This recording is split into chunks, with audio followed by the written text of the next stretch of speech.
sommes à peu près une soixantaine de masques blancs pour défiler dans les rues de Nantes et rester sur des places pour parler des effets indésirables des vaccins, c'est-à-dire les personnes malades, les personnes décédées, pour réinformer. Quelques familles qui viennent témoigner, aussi un docteur Pesé qui va venir parler, un lanceur d'alerte et un professeur suspendu de Belgique qui sont là.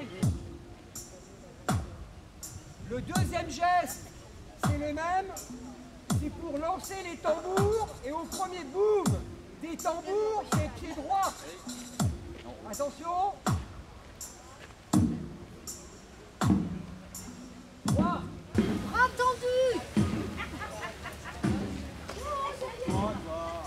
Le certificat de vaccination, l'université de Nantes me refuse à chaque fois de me le donner. Parce que j'avais la carte européenne d'Anthony et avec la pharmacie, j'ai réussi à l'avoir.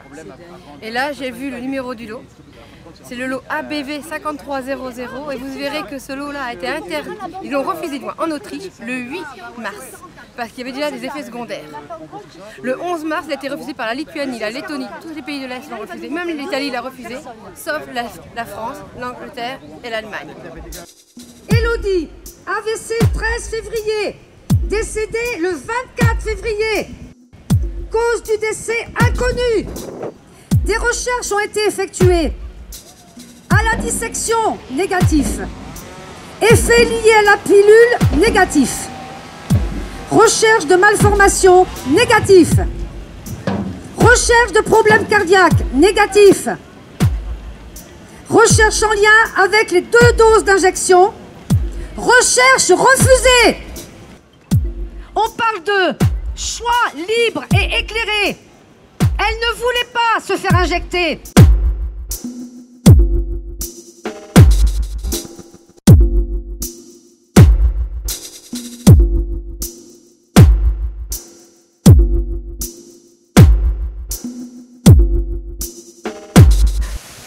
Bonjour. Anthony, mon fils, était âgé de 24 ans. Il était en 6e année de médecine à Nantes. Il s'est fait vacciner dans le cadre de ses études. Il était en train de finir son externat et il commençait à envisager sa vie future. Pour avoir les résultats de l'autopsie, ce n'est pas comme pour avoir les résultats d'une prise de sang. Il a fallu avoir un avocat. 3 mois plus tard, nous avons eu les résultats d'autopsie qui ont révélé de nombreuses thromboses récentes dans presque tous les organes vitaux. Il y en avait dans la rate, le foie, l'estomac et même dans le cerveau. Anthony n'avait aucune chance de s'en sortir alors que c'était un enfant en pleine forme, sportif et qu'il faisait attention à son alimentation. Pourquoi le lendemain du décès d'Anthony, donc le 19 mars 2021, et là je vous invite à faire des recherches parce que vous ne me croyez pas, le vaccin AstraZeneca était interdit pour les moins de 55 ans. Nous ne sommes pas anti-vax et complotistes, nous voulons juste savoir la vérité.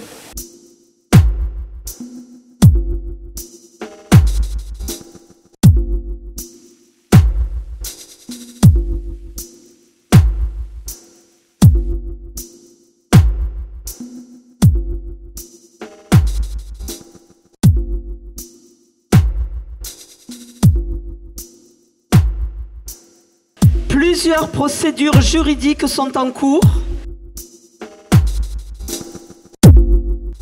Les résultats n'interviendront que dans plusieurs années.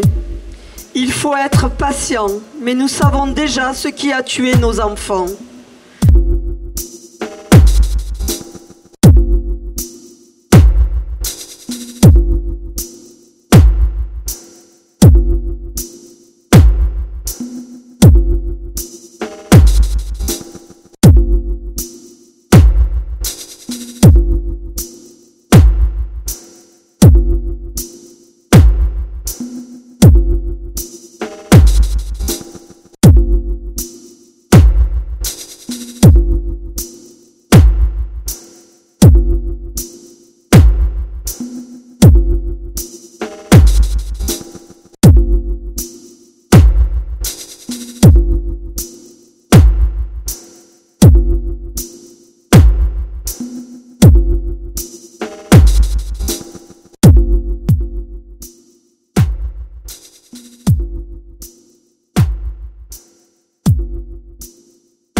un ennemi commun.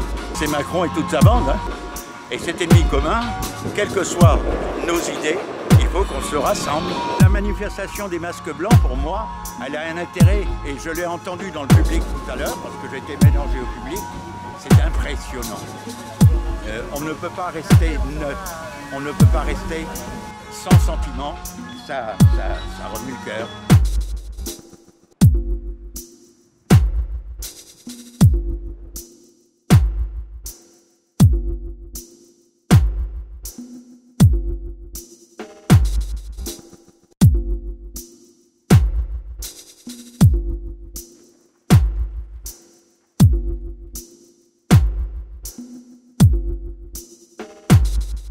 Cette manifestation aujourd'hui, c'est un petit peu le témoignage d'un effondrement de notre humanité. C'est vraiment une chape d'inhumanité qui est tombée sur la population. Tout le monde s'est retrouvé aux ordres. Tous les contre-pouvoirs se sont effondrés. La presse qui revient à la propagande et à la censure. Les politiques d'opposition, démissionnaires, qu'a fait la médecine, qu'a fait la justice. Tous aux abonnés absents. Donc pas de contre-pouvoir. Et ensuite, abandon du principe de précaution en médecine. Il y a tous les ingrédients pour faire flamber la catastrophe qu'on a vue. L'histoire de la médecine, à un moment donné, elle a pris un virage avec ce qu'on a appelé la médecine expérimentale. J'ai relu Claude Bernard, et puis il y a quelque chose qui m'a choqué, qui m'a fait penser justement au masque blanc. Le physiologiste, c'est-à-dire le médecin qui expérimente, n'est pas un homme du monde, c'est un savant. C'est un homme qui est saisi et absorbé par une idée scientifique qu'il poursuit. Il n'entend pas les cris des animaux. Il ne voit plus le sang qui coule. Il ne voit que son idée et n'aperçoit que des organismes qui lui cachent des problèmes qu'il veut absolument découvrir. Donc voilà. Merci à vous tous.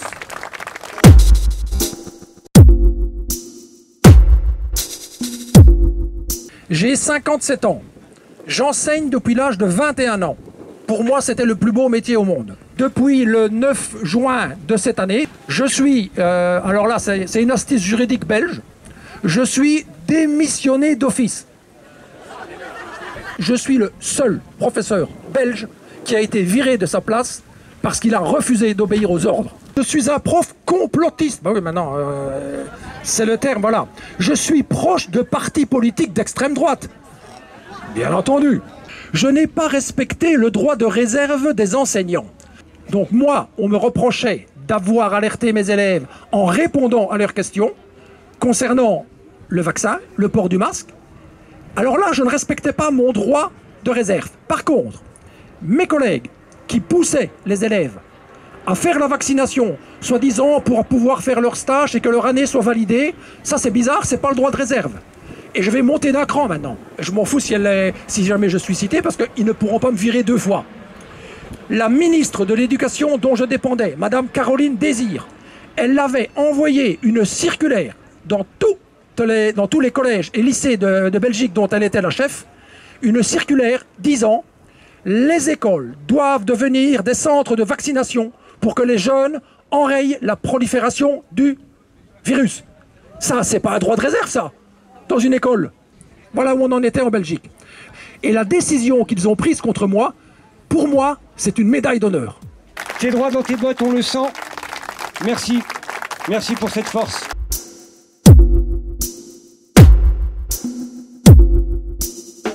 Olivier Soulier, il est malheureusement parti 10 fois trop tôt. Moi, ce que je retiens de lui, la première fois que je l'ai vu, c'était avec le syndicat Liberté Santé. Vous savez, ce fameux syndicat qu'on s'est fabriqué nous-mêmes en tant que soignants suspendus parce qu'il fallait bien qu'on retrousse les manches et que voilà. C'est lui qui a créé ça au tout début. L'approche d'Olivier Soulier, c'est celle qu'on doit tous avoir. C'est certes une approche de compréhension, mais surtout une approche opérationnelle. Ça veut dire que nous sommes responsables des connaissances qui nous relient. La toute dernière connaissance dont il faut impérativement s'emparer, c'est Jean-Marc Sabatier, le système rénine-angiotensine. Oh, un truc super compliqué. Mais en fait, quand on creuse et qu'on prend le temps, c'est un petit peu beaucoup la panique.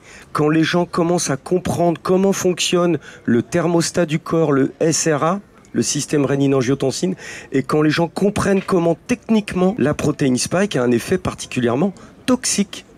Et bien quand on est en capacité de comprendre ça et de poser les bonnes questions à son médecin, voire de lui faire comprendre qu'il ne peut plus nous jouer de la flûte, voire qu'on va être en capacité de le mettre peut-être au tribunal, parce qu'il faut pouvoir répondre de ses actes, eh bien on est sur ce qu'on appelle une phase opérationnelle.